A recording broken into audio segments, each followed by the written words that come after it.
Hi, welcome to another episode of Hot Takes. Police Scotland are moaning because they have this problem with identity.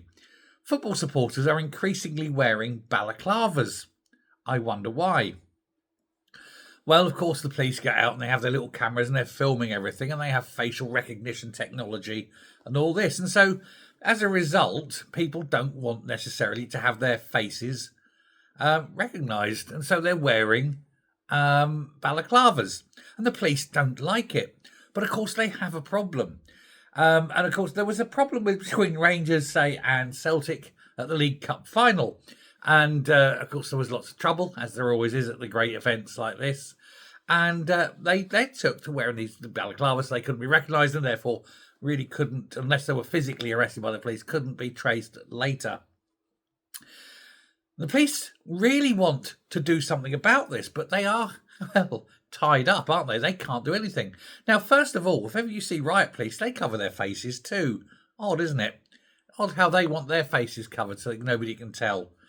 So it's what's good for the goose should be good for the gander. What I would also point out is, how can you sit there and say, oh, you've got to remove your face covering? You're going to say that to a Muslim woman wearing, a niqab or something. No, didn't think so. And so if you started insisting that, say, only men remove it, it's sexist. Or if people who aren't Muslim remove it, you've got that problem. And so they've tied themselves up in knots that they can't actually stop people wearing balaclavas. Because otherwise, hey, we can't see your face. Interesting point, isn't it? But they are really, really struggling. And it's winding them up. And of course, they're saying that, you're only wearing it to avoid detection. Well, yes, but it's not a crime. Covering your face is not a crime. Now, Jane Connors, who's the Deputy Chief Constable, spoke out as an investigation is sort of continuing into this football match, the League Cup final. And she was saying that half the problem is they can't now trace the perpetrators. They can't go back, re-look at footage, try and find out who these people are with facial recognition technology, then go arrest them and bring them in front of the courts. Yeah. Odd, isn't it?